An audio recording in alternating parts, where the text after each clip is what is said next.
For the first time, I did not know which is me and which is not me. The equation of time and space was suddenly not applicable for me. It was one majestic chaos, but utterly beautiful. If this inclusiveness is experienced by humanity, definitely we could find solutions for everything.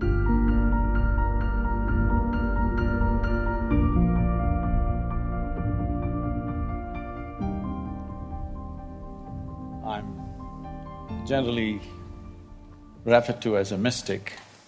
Well, what's that supposed to mean? If there is something here that you do not know and you're unable to understand, that would become mysterious to you. If there is someone here who seems to know and understand a lot of things that a lot of people do not seem to know and understand, that person would become a mystic. On a certain day, 2 cows were grazing on the English meadow, English cows. One cow asked the other, "What is your opinion about the mad cow disease?" The other cow said, "I don't care a hoot, I'm anyway a helicopter." Being a mystic, being a realized being is just like this. A cow realizing that it's a cow and it becomes a celebrated cow. Holy cow, isn't it? Is it that simplistic? So let me tell you my story. It's significant and it's wonderful that TED for the first time happens here in Mysore because this is where I was born and I grew up not very far from here, where we are right now. So as a child, one thing that I realized was that I was utterly, absolutely ignorant. And everybody around me seemed to know just about everything. I did not know anything at all. So because I did not know anything, I had to pay enormous attention towards everything. Because others seemed to know everything, they could just go about their life happily without paying attention to anything. My sense of attention became like this. If I see a leaf, I could just sit there looking at this leaf, just staring at it for hours. If I sat up in my bed, just staring at the darkness, I could just do this for the whole night. So this attention brought a completely different level of involvement and interaction with just about anything and everything around me, animate and inanimate. But everybody else seemed to know everything and they were just going about their life busy and happy. But I was just staring at every little thing. Then I realized that even they did not know anything, it is just that they had their assumptions and belief systems that they were happy with, either their own or what was handed down to them by someone else. And they not only knew about what is here, they also knew about other worlds, about gods, about heavens and everything. And here I was struggling to figure out what is what. So this so intrigued me that I started planting myself outside a major temple here in Mysore because I wanted to really see, after having a meeting with God, after having a conversation with God, how people will be. So I stood there intensely observing every face that's walking out of the temple, and generally I heard local gossip. Sometimes in Indian temples, your footwear walks away with someone else, and then I hear people cursing the creation and the creator. I always found people walking out of restaurants always had more joyful faces than people walking out of temples. Divine versus dosa. Dosa seems to win. I could not come to terms with this, and so I slowly became more and more and more skeptical about everybody and everything around me. Skeptical about social structures, political systems, religious beliefs, even scientific theories, because none of them match with my experience of life. On a certain day, I started moving towards Chamundi Hill. You must see this place. And there is a tradition in Mysore. If you have something to do, you go to Chamundi Hill. If you have nothing to do, you go to Chamundi Hill. If you fall in love, you go to Chamundi Hill. If you fall out, you go to Chamundi Hill. I had just fallen out and I had nothing to do, so I started moving towards Chamundi Hill. And I went up and sat on a rock there. Till that moment in my life, I always thought, this is me, and that's somebody else and something else. But for the first time, I did not know which is me and which is not me. Suddenly, what was me was just all over the place. The very rock on which I was sitting, the air that I breathed, the very atmosphere around me, I had just exploded into everything. That sounds like utter insanity. This, I thought, lasted for 10 to 15 minutes. But when I came back to my normal consciousness, I was about 4.5 hours. I was sitting there, fully conscious, eyes open, but time had just flipped in my experience. For the first time in my adult life, tears were flowing down, and I've always been peaceful and happy, that was not an issue, but here I was drenched in a completely different kind of blissfulness, every cell in my body bursting with ecstasy. When I shook my head and trying to get some logical explanation for what's happening to me, the only thing that my very smart mind could say was, maybe I'm just going off my rocker. This experience, as it deepened and it started repeating itself, if I just sit here, what is moments for me seem to be hours for others. I think it's a minute, hours have gone. On a certain day, I happened to be sitting in a certain place. I actually thought it's about 25–30 minutes, but when I came to my normal senses, 13 days had gone by. I was sitting right there. India being what it is, a whole crowd had gathered, garlands around my neck, people touching my feet, somebody wants to know what will happen to his business, somebody wants to know when his daughter will get married. All the things that I hated were just happening around me. And I had to move away from this place just to avoid this crowd around me. And as this experience deepened into me, one thing that happened to me was everything that I believed was me suddenly was not me. This was always me. And suddenly I found this is just an accumulation of food that I've eaten. What I accumulate can be mine but can never be me. This was just a huge heap of impressions in my mind. And this body and mind, not being me but just being mine, a distance arose between me and my body, between me and my mind. This also facilitated a certain experience within me, that suddenly the equation of time and space was suddenly not applicable for me. I was seeing that what is here is there, what is there is here, past, present and future got mixed up. It was one majestic chaos, but utterly beautiful. So my skeptical mind, not able to come to terms with it, started conducting experiments. These experiments are too weird to talk about and the results too fairy tale-ish for anybody to believe. But one thing that I arrived at was that existence is not human-centric. And all human experience is self-made. Most people believe that their experiences are molded by what situations in which they exist, but all human experience is 100% self-created from within.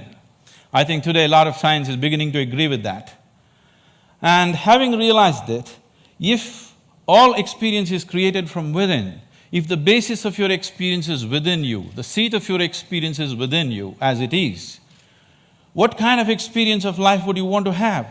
For yourself, I'm sure, you want it to be at most pleasantness, whatever you may be doing. What you want for your neighbor may be debatable, but what you want for yourself, definitely you want utmost pleasantness. As I realized the basis of my experience is within me, I shifted from staring at things to sitting with my eyes closed. This was a dimensional shift in my life, from staring to sitting with my eyes closed.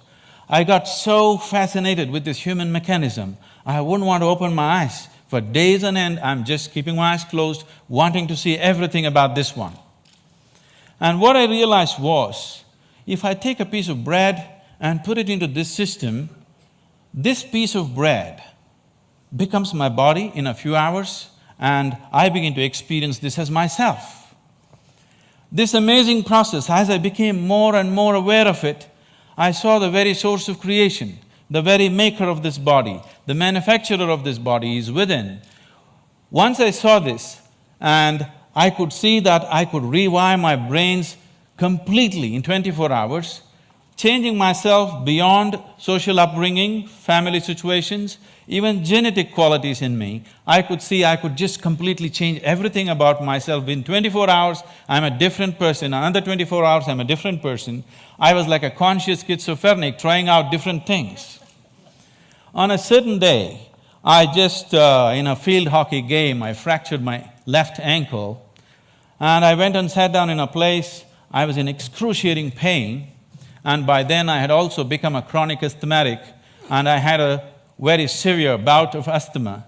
And this pain and this inability to breathe together, they were quite something. At that moment it occurred to me, if the maker of this body is inside, why is it that I cannot mend this from inside? I sat down with a certain resolve. If this is true, I must be able to allow it to mend itself, otherwise I must be completely on a wrong track. I sat down with my eyes closed for about little more than an hour. When I came out, my asthma left me, never to come back again.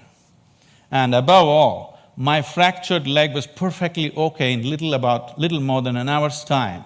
Armed with this experience, I started creating methods and systems through which every human being could access that intelligence and that capability within the system which can make a piece of bread into a human being. This intelligence and this competence within the human system, which is not just about thought process, exists in every human being, but unfortunately remains untapped. And I went about creating systems that people could make use of today, these technologies for inner well-being, these methods to engineer your interiority the way you want it. Millions of people are making use of it, enjoying the benefits of that, but the essential part of this is that there is such a high level of intelligence and competence on every millimeter of the body, every point of the body, not just in the thought process. This is completely untapped by human societies. There are ways to do this, and as I went into this process, what I saw was, what is it that determines what is me and what is not me? I am capable of taking a piece of bread and making it into myself. If I look at this body, it is just a piece of this planet that I have borrowed, but why is this separate and this is separate? Then I found that it is just the boundaries of sensation which determines what is me and what is not me. Here there is sensation, so this is me. There seems I don't feel the sensation, so that's not me. As I looked at these boundaries of sensation very, very closely from within myself, this was a phase of my life where most of the time I remained with my eyes closed. I realized that the boundaries of sensation can either be stretched, expanded, or even made smaller than what it is right now. You can sit here and not feel anything that's happening here right now. This happens in sleep to some extent. Or you can sit here and extend your boundaries of your sensation for this whole hall. And anything that is within the boundaries of your sensation, you will always experience as myself. There is a glass of water here, and this is not me, that's very clear. But if you drink it, you just included it into the boundaries of your sensation, and that becomes you. So if you throw the boundary of your sensation out in an expanded form, you can sit here and experience everybody in this hall as yourself. You can stretch it further, experience the very cosmic scape like you experience your own body. This sense of inclusiveness, if it comes into you, when this came into me, I suddenly realized that to be loving is not somebody's teaching. To be compassionate is not an idea. To be in empathy is not some esoteric principle. This is the way a human being is made. If only he does not constipate his consciousness with limited identifications with things that he is not. If you do not identify with anything that you have accumulated over a period of time, including your body and mind, every human being is capable of this. When it comes to external situations, each one of us is differently capable. But when it comes to inner situations, every one of us is equally capable. No human being is better endowed than the other when it comes to the inner realm. It's only in the external situations that we are all differently capable. If this inclusiveness enters human life, if you can sit here and experience people around you as yourself, I don't think I have to teach you to be good. I don't think I have to teach you to love. I don't think I have to teach you to care. Because caring for this one is very, very natural. This is ingrained within the very nature of the existence. This inclusiveness definitely has to touch humanity, so this became my life, my work and my endeavor to develop methods so that people can experience this inclusiveness. If this inclusiveness is experienced by humanity, particularly by the leadership, people who wield power and different aspects of responsibility in the world, definitely we could find solutions for everything, because today, we as a generation of people, this is very significant. For the first time, we are capable of addressing every human problem on this planet, of nourishment, health, education, ecology, you name it, we can address it all. We have the necessary resource, capability and technology for the very first time. But are we going to do it simply depends upon how inclusive is our experience of life. If you stand here and you experience this planet as yourself, I don't think I have to tell you, take care of it. Every human being would do his best. When we do not have this inclusiveness, what we could do, we will not do. In our lives, if we do not do what we cannot do, that is not a problem. But if we do not do what we can do, we are a disaster. My hope and my work is just to see that we as a generation of people do not become that kind of a disaster, that what we can do, we will definitely do. And right now, what we can do compared to what we could do 100 years ago is so incredibly different, so incredibly different. But what's missing is an all-inclusive consciousness, an all-inclusive experience of life. If only we bring this about in the leadership, in the people, only then we will seek solutions that are relevant for all. Otherwise, we'll go about dabbling, creating, in the name of creating solutions, we go about creating more and more problems.